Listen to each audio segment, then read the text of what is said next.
If God is real, why does he seem to remain hidden?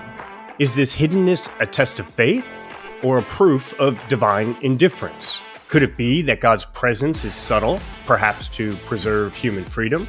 Or is the simplest and most logical explanation just that he isn't there at all? Could it be that God's reality is revealed through history, morality, science, and reason? Or are our beliefs merely the hopeful constructs of our culture and psychology? If God exists, why the divine silence? Is God deliberately staying out of sight, or does his apparent absence actually point to something deeper? Hello, and welcome to Unbelievable, the podcast where we bring together Christians and non-Christians to explore the big questions of faith, philosophy, science, and everything in between. I'm Vince Vitale, and I'm excited about today's episode as we dare to tackle one of the most compelling and controversial questions of faith. If God is real, why does he so often seem hidden? Wouldn't a loving God make himself more obvious? To debate this fascinating topic, we have Max Baker-Hytch, a philosopher from the University of Oxford, whose research extends deep into this topic, including his book, God and the Problem of Evidential Ambiguity.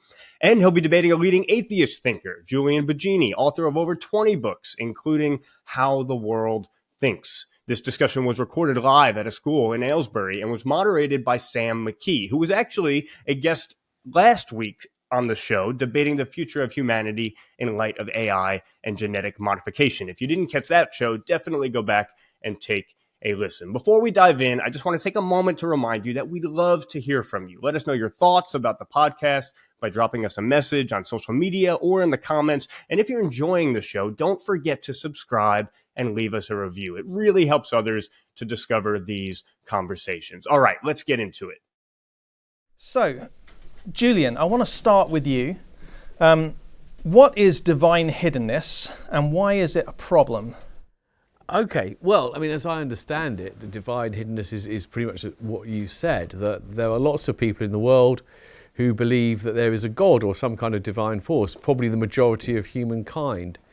And yet it seems that this God is not visible. We can't see him or it or they, whatever you want to call it. Not only is not visible, which can be understandable, but there's no clear way of knowing that it's there, right? So people who believe in God believe in something which is in some ways hidden from us. And that's a problem because there are plenty of people who don't believe in God or gods. And they would say the most simple explanation for why we can't clearly see evidence for the existence of this being is that it's not there, So that's how I see the problem very generally. Has the problem of divine hiddenness played out in your own belief or unbelief in particular? Well, I think it has actually, although I wouldn't have thought of it in those terms. Because when I was younger, when I was a teenager, I was a Christian. I would have said I was a Christian, and I attended church, I prayed, I did all those things, and I had increasing doubts and questions about my faith. And before I definitely concluded in my own mind that God didn't exist, one can't be sure, but I thought there was no good reason to think God existed. Before I got to that point, I did reach the point where I thought, if God does exist, I really don't think it could matter to this God whether I believe in him or not. Because this God who exists, as we said, isn't evident, concealed. People around the world believe in totally different versions of this God, etc., etc. So if there were a God, how could it be important to that God? How could it matter to them what I happen to believe? Because what I happen to believe is going to be largely dictated by my history, my place on earth, my time of earth, my character, etc.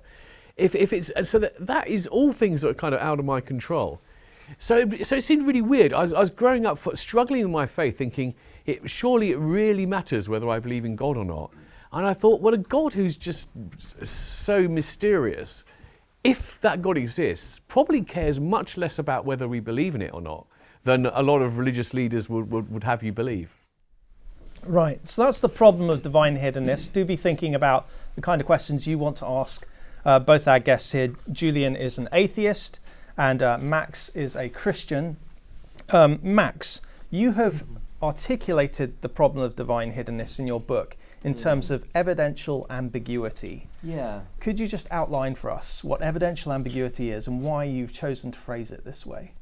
Thanks, Sam. Yeah, and I should say, I mean, you're right, the book does sort of tangentially touch on this question that you put to Julian, or that you've said at the outset, you know, the question of if there's a God, why isn't it more obvious that God exists? But that's not really the main focus of the book, actually. So I think what I was trying to do in that book was to think about situations, and actually this would apply to not just questions about religious belief, but lots of other situations as well, where sort of, you know, there's a lot of evidence to be sifted through, and intelligent people appear to, you know, conscientiously arrive at quite different positions. And actually, it's not even that I'm wanting to say that one couldn't, in a situation of the sort I have in mind, come to a reasonable conclusion that the evidence is pointing a certain way. It's just that it's not totally clear cut. So let me give an example of this that actually has nothing to do with God or religion. So I mean, this was 10 years ago or so now. There was a very famous plane crash, maybe the most famous plane crash in the last few decades.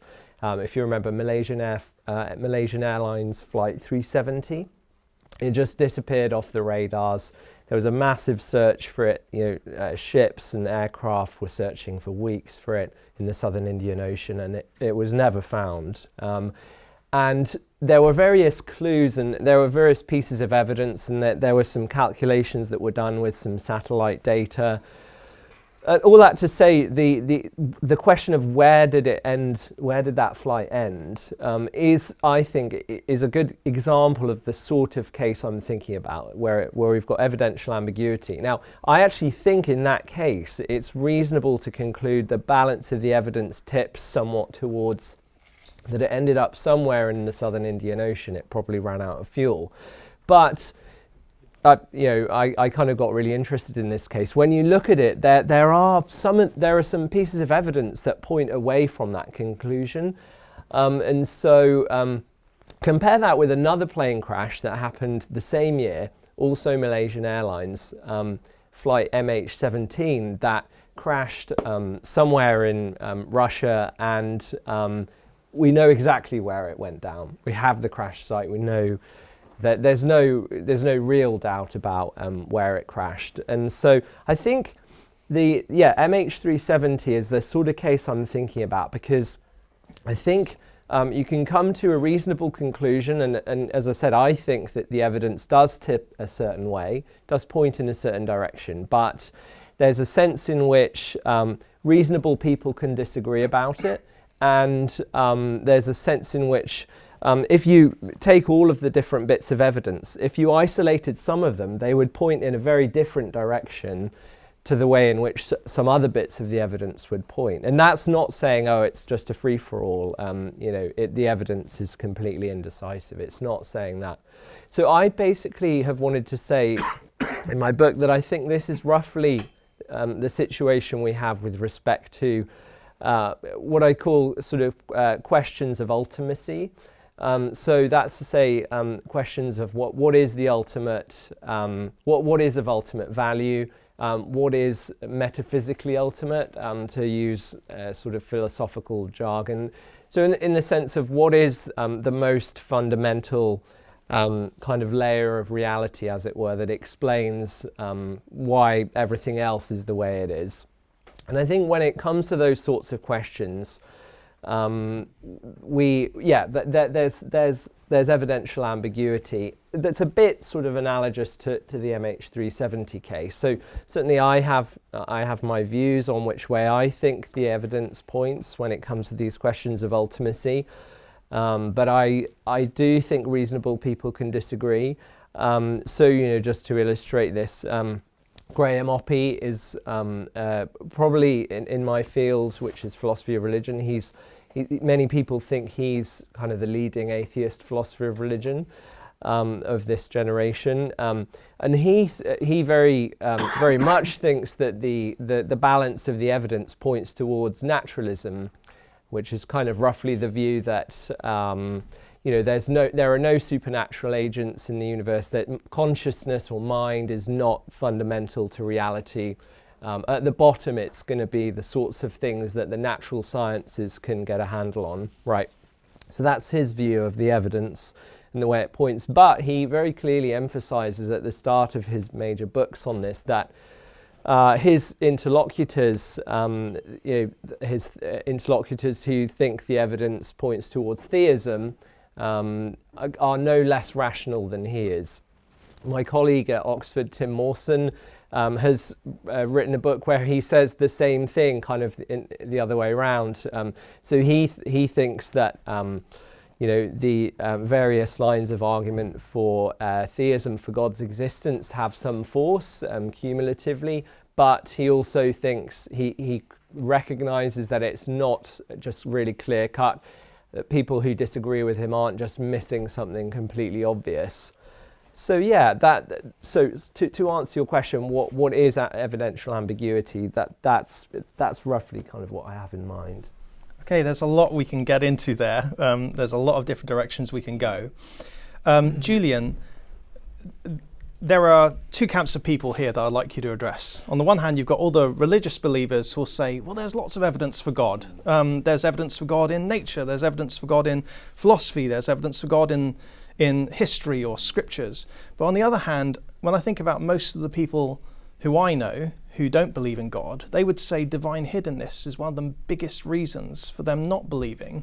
So why do you think there's evidential ambiguity in the first place, and what are some of the problems with what Max has said and what religious believers claim? Well, I think one of the reasons, in Max's book, he says that if naturalism were correct, so in other words, if it were the case there were no supernatural entities, no divine force, etc., you would expect there to be a certain amount of evidential ambiguity in the universe. And I think, as I understand that, and it may not be 100% Max's version, what that means is the universe is incredibly complicated. It has parts we cannot even observe.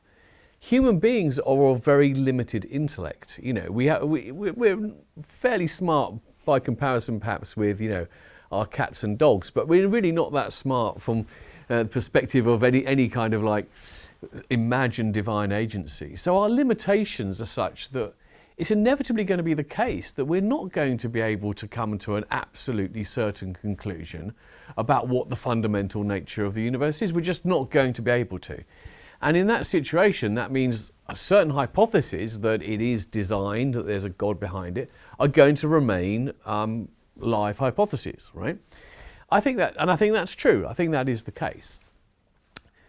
Nevertheless, I suppose from the perspective I have, I think that you think of like what the evidence is for the universe not being naturalistic. I mean, I'm clearly not highly persuaded by that anyway. But I think the problem I have, and it goes back to my teenage worries really, the kind of things that seem to be the strongest reasons to think that there's something other than just nature unfolding are at a real high level of generality. It's that there's some kind of, the universe has been designed in some way. I don't think it's a good argument, but I can see how people might say that. Or that there's some kind of purpose, or whatever it might be. These things lead you to a place of extreme generality, and they lead you to a kind of divinity, if it does lead you to divinity, which is inscrutable to humans, unknowable by humans, utterly mysterious, right? And so I kind of think there's an intellectually highly respectable position of either agnosticism or saying, I think the universe has got something behind it other than just brute forces. It's really mysterious. Don't know what to make of it, but that's what I think. But then to get from that to belief in the specific religions human beings have invented, I would say they've invented, that's the leap I can't really make. Because David Hume, I might come back to this, David Hume famously had a principle which is that a weaker evidence can never ignore a stronger. So when you're looking at evidence, you should always consider the most strongest obvious evidence first. Now, the most strongest obvious evidence we have about the history of religion is that all over the world, different religions have been emerged out of different cultures, right? And they do not agree with each other. So the overwhelming evidence is that religion is the creation of human beings, and it reflects their own ways of mythologies and understanding. It doesn't reflect a fundamental reality. That is such a strong piece of evidence that if you want to get from a general belief that there's something more to the universe than matter, etc., to belief in one of the traditional religions, I think that's the gap. So I think the hiddenness, that's why hiddenness is such a problem, because the hiddenness means we don't have any good, I don't think we have any good evidence at all to suppose, to establish belief in one of the specific religions that human beings have come up with. Very good. Max, there's a lot to respond there, particularly on the difference between a personal and impersonal God. But given that you believe in a personal God as a Christian, could you outline maybe some reasons why God would not just make his make Christianity in particular for you, or his personal nature just apparent to everyone so that everyone believes? Obviously, why didn't God just show up or put lights in the sky to say who he is? Yeah, I mean, so I think the kind of best articulation of this problem is from the philosopher John Schellenberg. So yeah, he's developed an argument that basically flows from this idea that if there were a sort of personal God of the traditional sort, there's a certain strong expectation that we would have, or that hypothesis makes a strong prediction, namely that there would be unambiguous evidence for the existence of that God. And he goes so far as to say that it's actually sort of it logically entails that there would be no ambiguity whatsoever. In other words, if a being of that sort existed, it would be logically impossible for there to be any ambiguity in the world. And I think that is to overstate the case. And so I think I would want to approach this by way of saying, firstly, I think the claim of logical incompatibility between a God of the traditional sort and ambiguity can be diffused just by pointing to sort of possible reasons that we can come up with as to why a God of that sort might some greater goods that a God of that sort might be aiming at that would actually require there to be some ambiguity. And we don't have to think those are probable reasons to think that the claim of logical incompatibility is too strong. And then on the other hand, we can think in terms of like how much evidence is that, even if we grant that there's a bare logical possibility that a God of the traditional sort would have some reasons for allowing the world to be ambiguous, we can still think in terms of, well, how much evidence is this against a God of that sort? And I should say up front, I do think it is some evidence against traditional theism. So the way I generally approach these issues in philosophy of religion is in probabilistic terms. Not that I think we can put precise numbers on this stuff, although some philosophers try. But I still think thinking in terms of degrees of belief is broadly the right way to think of this. And so I'm content to concede that there are, certainly the problem of evil and the problem of divine hiddenness, I think, are the two most powerful pieces of evidence against the existence of God. And then, of course, it's going to be a question of what's on the other side of the scale. But so in terms of some possible reasons why a God of the traditional sort might be content to allow some degree of evidential ambiguity in the world, it's going to be things like, well, if, at least given the psychology that most actual human beings have, if God's existence were overwhelming, there's, I think, likely to be a sense in which we would be coerced into responding to God in a certain way.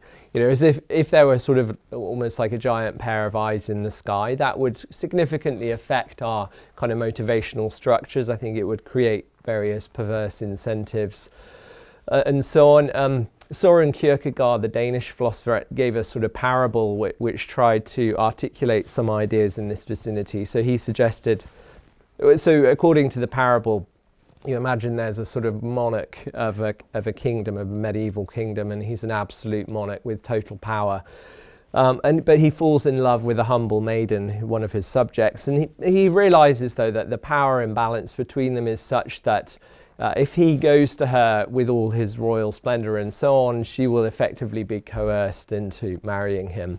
And so what he does is he sort of sets aside his royal splendor and goes in the guise of a peasant and wins her heart, and that way he can be sure that he hasn't coerced her. Now obviously the analogy is very imperfect, but the thought is roughly that the power imbalance between human beings and God would be such that God would need to do something to mitigate it in some way, and then the thought is, well, one way to do that, perhaps the only way, is to reduce the level of obviousness of his existence. So as I said, I think things like that are enough to diffuse the idea that John Schellenberg puts forward, that there being evidential ambiguity is just straightforwardly logically incompatible with traditional theism. Having said that, I don't deny that evidential ambiguity, divine hiddenness, is some evidence against the existence of God. I mean, perhaps to pick up on a couple of those things. So I think where we would agree, I think, is this idea that we're not looking for like logical incompatibility or logical proof.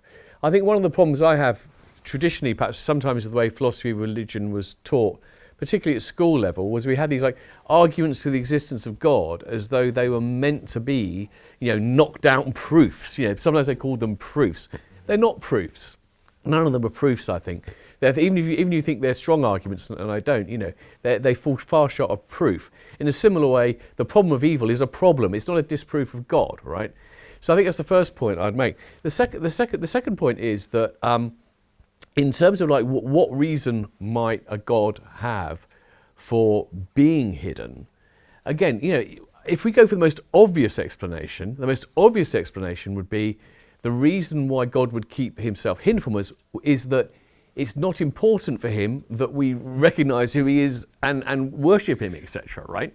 That seems to be the most simplest explanation. So it goes back to, one can believe in a God that is hidden and think, well, who knows the mind of God anyway? Who knows what's God's reasons? But the very fact that God is hidden seems to be very good reason to think that if a God exists, it's not really half as bothered about whether we pray to the right one or not as our religious leaders have made us think. So I think that is a really strong and obvious, clear bit of explanation. So if you're going to have an alternative explanation as to why God should be hidden, it needs to be a pretty good one. And I mean, we could say more about this, because I think I appreciate you probably stopped before you finished all you could say on this. But I think the idea that God needs to be hidden in order for us to sort of choose him freely, let's put it that way. Well, there are a couple of things. I mean, the allegory from Kierkegaard isn't perfect, of course, but the idea there is that the king doesn't hide himself completely. He just hides his full nature. He goes to the woman. He shows he exists. He just doesn't reveal his full nature, right? Whereas the problem with divine hiddenness is that we don't even see God, it exists at all, let alone the full nature being hidden. But the second thing is, if the purpose of being hidden is so that when we choose to have that relationship with God, we do so freely from our own volition. If that's the purpose, then you think, well, this world has been very, very poorly designed by the God to bring that about, because he's hidden himself in such a way that your chances of finding him and recognizing him are not impossible, but it's down to pure luck and chance a lot of the time. Because I say, you grew up in a Muslim majority country, you grew up in a Christian majority country, you grew up in an East Asian country where it's not traditionally theist. This is going to be the main determinant of whether you recognize God or not. So it seems that, yes, there's a rational reason why God might not want to make, I'm saying his, I don't want to say his, because his is a traditional thing of Christianity, lots of other religion. Again, I think it's very weird actually to attribute a gender to a God, because sex is biological. You get it through mammals. The idea the divine entity would have a sex, I think, is a bit crazy. But I'll sometimes say it, he, whatever it might be. If God exists and it was important in any way to have the relationship with it seems the hiddenness would be totally mysterious. So I think that's why I'm not persuaded. I can see how someone might think, yes, it's important we don't just all bow down out of total fear, but God seems too hidden. You know what I mean? There's making your nature a little bit obscure, so we've got to work things out for ourselves and make a choice.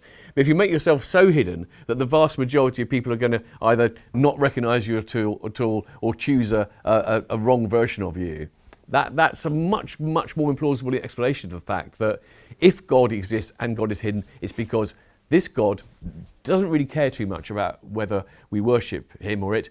Cares more about other things. Maybe cares more about whether we're kind, whether we're compassionate, whether we try and sort of do our best by other people, you know. That's the kind of God, I can more believe in that kind of God than the kind of God who says, do you know what, the most important thing about your life is whether or not you recognise me and give me love. That sounds a bit narcissistic. I'm being a little bit provocative maybe there, but the general point I stand by.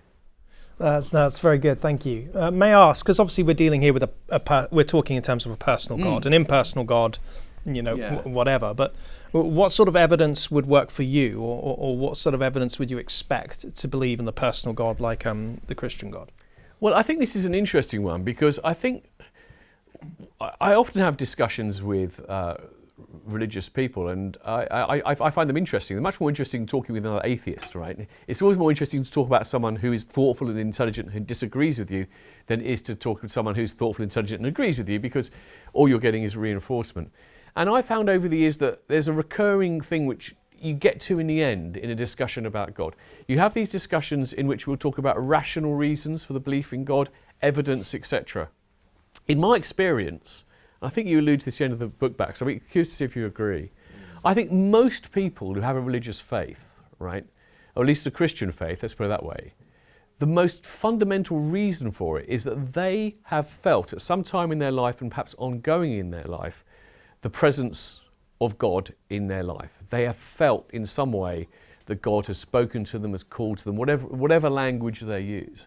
So actually, the kind of evidence which persuades people of a personal God is a very strong personal experience that personal God has in some way spoken to them.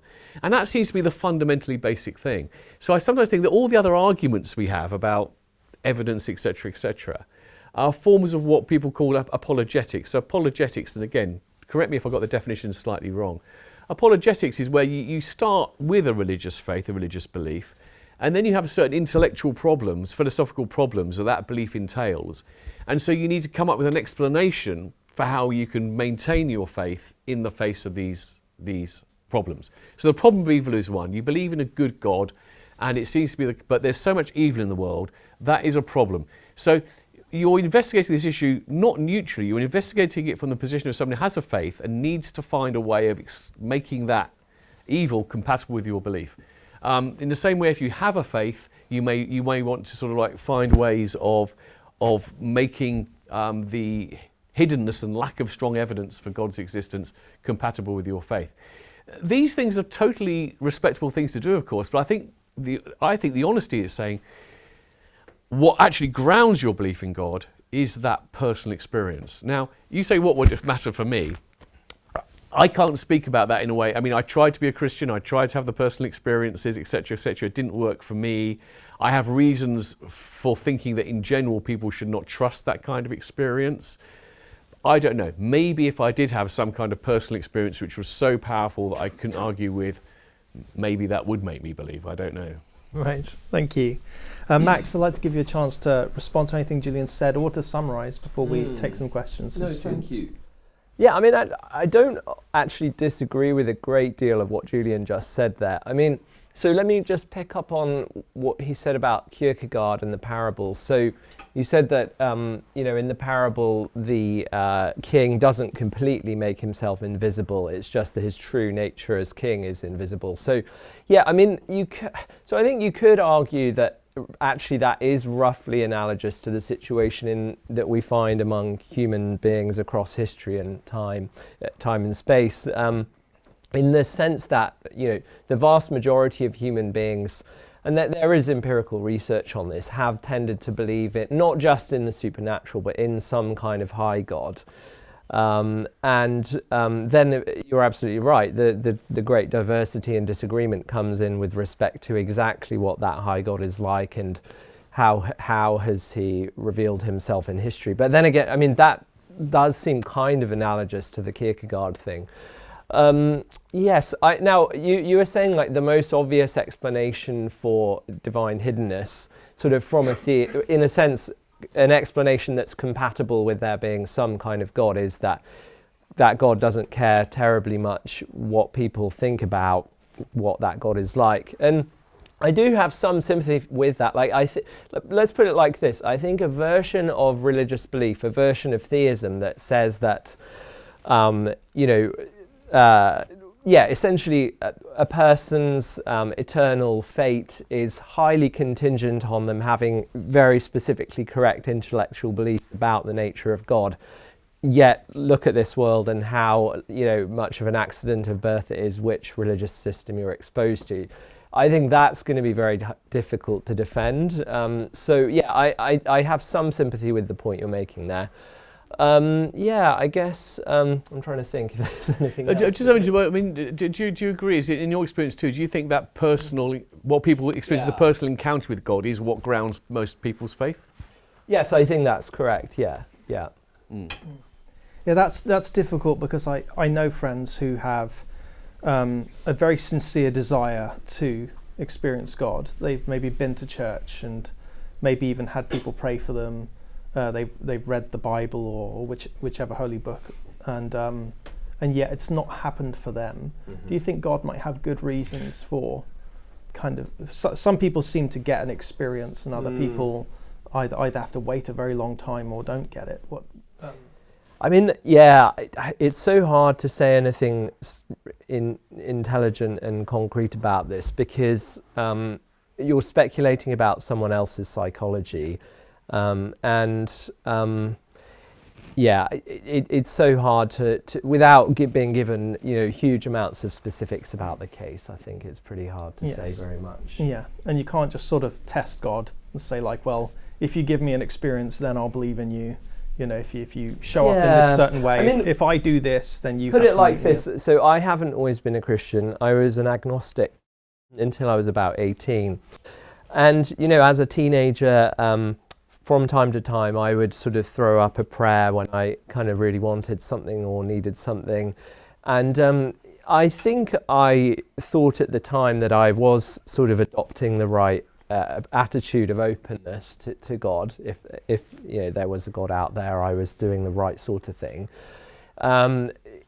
It wasn't until later in my late teens, early 20s that I became a Christian, and that was for a mixture of reasons, partly intellectual, perhaps partly experiential.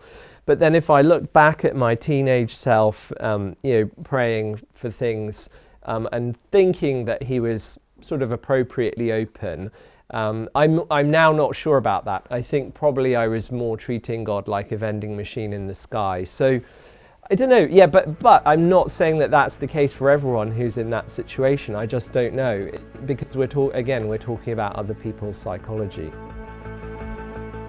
We'll be heading into the final part of our debate soon, but first, a quick reminder. If you've been enjoying today's episode, make sure to subscribe to Unbelievable on your favorite podcast app. Follow us on social media to join the conversation, and if you'd like to support the show, leave us a review. That is the best way to help us reach more people with these big conversations.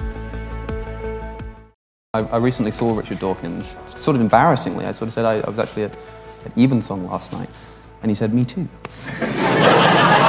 It's not as if I ever looked at a supermarket shelf of religions and said, I think I'll have that one. I found this continued to unfold and make the best sense I could imagine. The person of Jesus compels me. Is life all suffering? Is it all love? It's both. It's both. And in this story, they are held in this. I find it beautiful. The way I think of Christianity is that in the person of Jesus, God and us and the universe came together in a unique and unparalleled way. You're supposed to be atheists. Christians. This has all happened since you invited me, sorry. Sorry. Don't worry, I haven't become an atheist. There's now one atheist on the panel. I've got some bad news.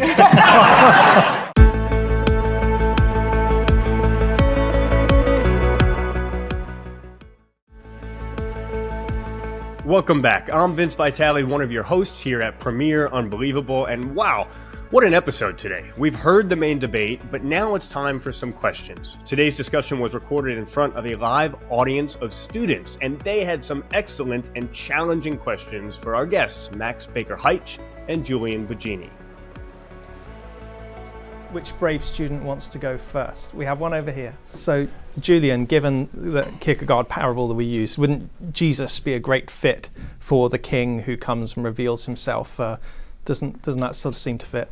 Well, I'm afraid it doesn't, in the sense that there's the historical evidence for Jesus' existence is almost non-existent, apart from... That's not true. No. I think it's true. Opened up another can of worms. You won't find a serious historian who doubts his existence. No, I don't know. I'm not sure that there was somebody there, but the Jesus of the Gospels and the link to that, to the historical Christ, there's very few other contemporary historical references to this person. So the fact that there was some person who existed who followed this, but the evidence for his divine nature, I mean, I don't know, I'd be very surprised if we say there's any evidence for his divine nature, because the evidence as such comes from the stories of the Gospels, and we know the way the Gospels were written and the time lags, etc. They can't be taken as historical documents without an additional leap of faith.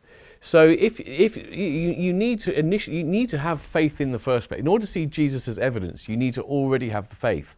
You have to come to the faith at hand that Jesus was indeed God and that the Gospels in somehow accurately represent his life. If you don't have that as a prior set of beliefs, and you're just looking at it as a historian, then you're going to see it in the same way you see all the other many other stories of people who have claims to divinity and so forth, in the same way that, because if I was in a different audience, someone would say, isn't Muhammad evidence for God? Because the divine revelation, the beauty of the Quran, there's no way that could have been from human hands. So isn't Muhammad, the prophet, a evidence for it? So I think that these things only strike people as good evidence if they already have some commitment to that belief. Without that, the neutral person is not thinking, oh my word, this Jesus guy, I never knew about that. Max, can I give you a 30-second, 1 minute counter? Yeah, I don't think it's a good line. I don't know. I don't want to misrepresent Julian. I mean, the idea that Jesus was a mythical character is not a serious proposition academically. I mean, so let me just go to Bart Ehrman. So Bart Ehrman is certainly not a Christian. He's not a fan of Christianity, but he's a very well-respected historical Jesus scholar, and I think he speaks for the overwhelming majority when he says there's no serious doubt that there was this Jewish itinerant teacher in Palestine who went around teaching in parables. Certainly people believed they experienced miracles. Bart Ehrman doesn't think they're real supernatural miracles. And moreover, he taught the kingdom of God, and he ended up on a Roman cross. So that much is not in serious academic doubt. But yes, but Julian is right to the extent that he says it's not just like it's not a straight line from these historical facts that can be established about Jesus on sort of purely academic historical grounds to he was God incarnate. There's a lot of work to do to bridge that gap. Now, that's a much longer conversation. I think that one can make that case. But yes, I agree in the sense that it's not just overwhelmingly obvious that this historical figure was God incarnate. There's quite a lot, there's a much longer conversation to be had there. Let's have another question. Who wants to go next? So we've got a question here about Sigmund Freud's idea that religion is, and belief in God is just a comfort blanket. Do you think there's any validity to that? And what's your response to the idea that religion's just there to give people comfort? So look, I think there's no doubt that it does have that function, but that doesn't settle the question of whether religious belief is true, right? And I imagine Julian would agree with that. So I think we want to keep quite separate the question of the causal origins of a belief. What are the factors that might have contributed psychologically to someone having this inclination to believe a certain thing? I think we should keep that separate from the question of what are the reasons, sort of, evidentially speaking, for and against this belief.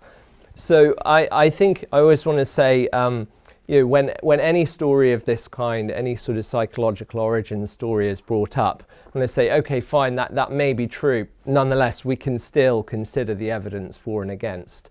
The other point I would just make is that I think this sort of psychological, you just believe because whatever, can be run in the other direction as well. So the philosopher Thomas Nagel has said quite openly that he's an atheist, and in large, well, I don't want to misquote him, but at least part of that is that he simply doesn't want the universe to be like that. He doesn't want the universe to be a place where there's nothing that can be done in secret, all of that kind of thing. So yeah, I fully grant that comfort is a psychological factor in the mix, but things can be run in the other direction as well.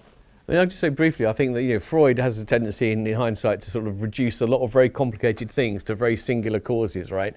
And that's been very sort of dangerous. So if you think about what Freud said about things like homosexuality, I think that's a warning sign that he got a lot of things wrong. I think what is interesting about this, though, think about, there's no single answer as to why there are religions in the world. Religion does a lot of things. And I think one of the things that frustrates me in a way is that we often talk about religions, though the most important thing are the creeds. What propositions do we believe about the nature of God, etc.? Actually, I think the most valuable thing that religion has to bring the world, I say as an atheist, are the other things. It encourages a certain humility. It encourages us to sort of like recognise that there is something greater than ourselves, that we are not the only thing that exists. It encourages to live in community. It encourages to sort of like, to look after each other, etc., etc., a certain reverence for the way things are. I think religion does a lot of things, right? It does a lot of things, and some of those things are very, very benign. And I think actually where religion goes wrong is often when people make having to sign up to a specific belief the litmus test of whether you're a good person or a good member of that faith. That, I think, is where religion goes most wrong, actually. Excellent, great question. See if we can fit in another one or so. Yes. So, Julian, we've got a question here about rationality and the fact that a lot of people believe things that aren't rational. In fact, we all believe some level of irrational things. Is that a problem, do you think, given that it's just part of being human to believe some things that aren't completely rooted in evidence? Yeah, no, listen, I think we need to use those examples for reasons to sort of have a certain humility and willingness to accept that we could be wrong. So, for example, there are lots of things. The question of compared, flat Earth, spherical Earth, right? Now, most of us think the evidence of the spherical Earth is so overwhelming. Only a nutter could believe in the flat Earth. But you meet flat Earthers, they are intelligent people who otherwise have intelligent things. And I think what it sort of teaches us a bit is that what we take to be reasonable or rational is never in a vacuum. It depends on a whole network of other beliefs that we might have. And if you've got certain kind of key pillars of belief in place, that can lead you to accept other things because it's going to make your worldview as a whole most coherent, right? So I think it's a good thing to remind us that, and we shouldn't dismiss people who have beliefs we think are crazy as being entirely irrational. They're not irrational in the sense that they're often are capable of reasoning and they can even sort of spot contradictions, etc. It's just that there are certain things which, for certain reasons, they bought into, which have the consequence they're going to believe other things a little bit crazy. So I think it's so first of all, it teaches not to dismiss people like that as being crazy, but also to recognise the fact that the whole point is you'll never know if you are one of the crazies, right? And being in the majority isn't necessarily the case either, right? So today, I think we could number amongst a lot of the crazies the people who have sort of weird beliefs about racial inferiority of certain people or racial superiority of other people, right? Go back a couple of hundred years, even people who were otherwise great philosophers like David Hume believed exactly that because he was a sensible, intelligent person. But at the time, there were certain other beliefs in place which seemed totally rational, and that package led into something we now see as crazy. So yeah, I think it's a huge warning light, yeah, that we've got to sort of pay attention to. What you do about it is you can only ever do your best. And I think that in doing your best, in terms of thinking clearly, we can talk about logic or things like that, but some of the most important things are being honest with ourselves, honest about our own, knowing our own motivations, and really paying as close attention to the facts as they are as possible. There's a kind of integrity about thinking well. It's not just about being clever in the head. Those people are very, very smart in the head, and they can just come up with the most unbelievably complicated arguments for totally nutty stuff. Yeah. Max, if I can just get you to counter, you do think that Christianity is rational and based on good evidence, don't you? So what would you have to say to that? I mean, I pretty much agree with everything Julian just said there. I think one thing that I often feel about people who, let's say, don't believe that the earth is round is that in a way that they've applied skepticism, which is just, to be skeptical about something is to doubt it in some way, to call into question the evidence supporting something, which is a perfectly healthy thing to do. But I think what often goes wrong with these sort of conspiracy theory type beliefs like flat earth, for example, is that the skepticism has been applied in a very selective way, so that you're skeptical about the things that NASA say or about certain scientific bodies and so on. But actually, if you were to apply the same kind of skepticism across the board, you should believe a lot less things than you actually do. So it's a bit of a kind of targeted skepticism. And I think actually, philosophers like to think about radical skepticism. So I've just been teaching Descartes this term. And so Descartes engaged in this sort of thought experiment of like, let's kind of doubt everything that I can possibly doubt and kind of try and bracket it out and sort of at least pretend that I don't believe any of the things I normally do. And then let's kind of see what's left. And it's an interesting thought experiment to do. But so yeah, as I said, I think the problem is these people who engage in conspiracy theory type thinking, often they actually, if anything, haven't gone far enough with their skepticism, because I think then they'd see there's actually way more stuff they should disbelieve if they were going to be consistent. Excellent. Another question. Does anyone have a question? Excellent. So we've got a really interesting question for both of you here about the problem of evidential ambiguity. Could all the different religions and even broaden that, other spiritual beliefs, all be a sense of grasping for the same truth, much like the parable of the elephant, where one person has got the tail, one person's got the trunk, one person's got the ears, and they each think it's something different, but really they're all heading towards the same thing. What would be your response to that as a Christian and as an atheist? I'll start with you, Max. Well, I can see why that would be an attractive analogy. And I should say, like, I don't think that a Christian is committed to saying that all other religions are false in their entirety.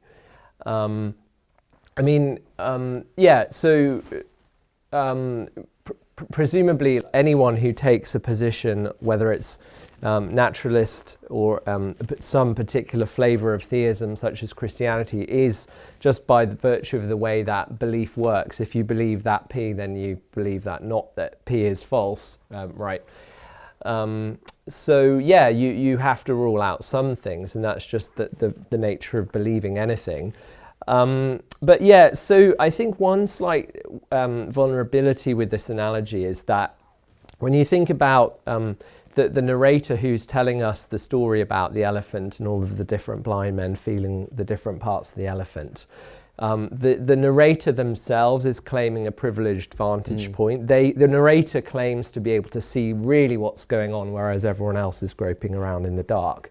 So at the end of the day, now I don't have a problem with this, but at the end of the day, the narrator is claiming a sort of truth exclusive position just as much as all of the other participants in the conversation. And that's where I think, so religious pluralism, which is kind of this idea that all religions are kind of in contact with whatever you want to call it, God, or the real, as John Hick, the philosopher, calls it. I think that's a position that deserves a seat at the table. The thing that the pluralists shouldn't say, though, is that their view is not exclusive. It's not exclusive with respect to truth, because they are claiming to have a privileged vantage point from which they're seeing what's really going on. Julian, what's your response to? Yeah, I mean, it's very interesting. I think that if that's true, then I think most religious believers are mistaken about the nature of their religious belief, right? Because most people do believe that their religion has a privileged grasp on the truth that others don't, right? So I think that's true. Simon Blackman used to tell this great story. It's like a joke really about, a panel, interfaith panel, and the Muslim speaker goes first, and I'm a Muslim, we believe this, that and the other, and everyone goes, well, that's great, oh, that's great, if that's true for you, blah, blah. They all take it in turns. The last person to speak is the Catholic, and they go, yeah, great, if that's true for you. He goes, no, it's not true for me, it's the truth, and if you don't believe it, you're going to hell, And what's the good thing about the story is that he's the only person who's willing to actually admit the fact that, no, he doesn't think it's just his version of the truth, he thinks it's the truth, and he thinks the other people are wrong, and he's being honest. Now, but I think that what you've said is a very much a possibility, but it requires a way of thinking about religion which, for some people, isn't so far from what they have at the moment. There are plenty of people who would say, look, okay, I'm a Jew, I'm a Christian, I'm a Hindu, whatever it might be, and you know what? I don't really, we don't really know what God is like, but we're relating to God as best we can through our ways. We have our myths, we have our stories, it's imperfect, this is the best we can do. And other people who do other religions, they're doing the same thing. So we don't take our beliefs too literally, we don't hold them too tightly, we're just finding our ways to try and have contact with the divine as best we can, telling the kind of stories that work for us. And in every religion you get people who are like that. There are Christians like that who think that the most important thing about Christianity is the practice rather than the doctrines, and that they're agnostic about whether the word God describes an entity or something else. And if it were the case that more religious people had that idea of their own religion, I think that would be good. I think it would be intellectually coherent. I think it would be fine. I think you're saying the person who says they see the whole elephant is claiming a privileged position. They are in a way, but I think the way the metaphor goes over is they're saying that, actually to be consistent about it, you'd say, actually, even when I describe it as an elephant, I'm just giving a perspective, the ultimate perspective, it wouldn't even be an elephant. Who knows what it is from the ultimate perspective? It's just a way of giving you the way in. So it would be great, but I think, unfortunately, it really doesn't describe the way most people think about their own religion, I think, Interesting. Wonder if we have one last question from anyone. Max, so we had a question here about the problem of personal experience, in that even personal experience can be relative to your location and the framework that you already have going into that personal experience being how you interpret it. Isn't that a problem for a loving God who could still judge people for getting things wrong, even when their personal experiences? Yeah, so certainly I don't go with the idea of a loving God who is going to send people to hell because they got the wrong information and that was something that was not under their control. That just seems very hard to square with the idea of a perfectly loving being. And in fact, this would be a much longer conversation, but I actually don't think that the biblical text point in that direction either. So religious experience being diverse, that seems unquestionably the case. It is interesting that there are actually a significant number of accounts of people in majority Muslim countries who convert to Christianity because they claim to have visions and dreams of Jesus. I'm not aware of a reverse phenomenon of Christians having visions and dreams of Muhammad. So that is interesting.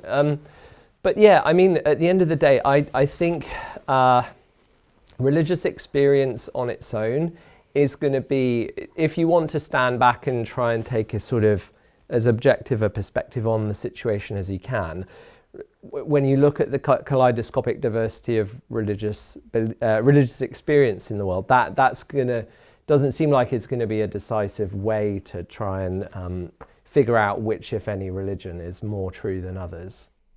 Julian, you got something you want to comment on this problem of? Well, briefly, yeah. I mean, I see it as a problem for the reasons I think the questioner did. I mean, how people have religious experiences, but how they receive it is almost invariably to do with, their expectations and what their prior beliefs are. People do not spontaneously have visions of the Virgin Mary if they've never even heard who the Virgin Mary is, right? She only ever appears to people who've already had a very strong connection with her in certain ways. So I think, generally speaking, that makes me think that you really should not trust this kind of experience as good evidence for anything. The problem is that if you've had one of these experiences, it can feel so powerful to you, it's very hard for you to dismiss it like that. So I think it's just an inherent problem here, that there are certain things that if you take an objective look at them, they just seem to be very obviously seem to be bad evidence. But if you happen to have that experience yourself, it's very, very difficult to do that. Not impossible though, because again, it depends on your prior kind of beliefs. Near-death experience is another good example. Near-death experiences are very universal, where people have the sense of going to a light and comfort and everything being okay. And this convinces a lot of people who've had the experience that there is some kind of God and there's some kind of afterlife. The philosopher A.J. Ayer had a near-death experience, and he said afterwards, I would be lying if I said it didn't make me doubt my atheist convictions, but after a while I thought, well, you know, that was a very interesting experience, but it's basically chemicals, neurons in my brain creating these nice illusions. And he was able to experience it, understand it in a way that other people didn't. So I think it's just not good evidence, unfortunately, yeah.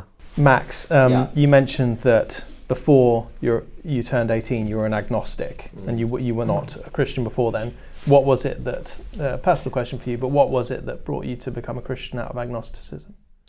Right. Well, I think it was sort of a combination of at least three factors. So one was, I think, basically I had a stereotype of religious people as belonging in one of two categories. Either kind of sane but didn't really believe it, or kind of really did believe it and were just completely wacky. And so I guess when I went to university, I encountered some people, actually including some lecturers who were neither of those things. They sort of took their religious beliefs seriously, but were also thoughtful and didn't hold those beliefs in a kind of fundamentalist way. So, you know, we're able to kind of have nuance around the way they engage with the Bible, and could think of, you know, the Genesis accounts as imparting some kind of theological truth without needing to be a physical account of the way the world came into being, but at the same time, you know, taking seriously traditional Christian beliefs about Jesus and so on. And so, I guess that prompted me to look into things myself. I did, now I would say I don't think at this point in my life religious experience plays that much of a role in my thinking, but I did have a kind of what you could call a religious experience around that time that did lead me to take the idea of some sort of God more seriously. But yeah, I think it was that the encounter with intelligent Christians who sort of broke my categories a bit, that it led me to look into it for myself more. And so yeah, I suppose this links back with the historical question that did come up earlier. So yeah, I started to read around you know, the scholarship on the historical Jesus, and I came to think that actually, you know, when one reads scholarship by people who are not kind of trying to bang a drum for Christianity, even people like E.P. Sanders, for example, who was professor at Oxford University, actually these historians seem to think that broadly the picture of Jesus that, you know, we got at Sunday school was not far off at actually what the historical Jesus was like. That he did seem to be this person who had radical sort of compassion for the people on the margins of society, that he did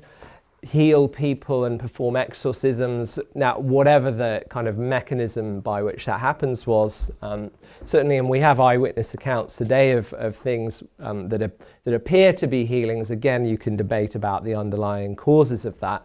So I don't think, and so for what it's worth, the vast majority of historical Jesus scholars, atheist, Jewish, agnostic, Christian, do agree that Jesus was known in his lifetime as a healer.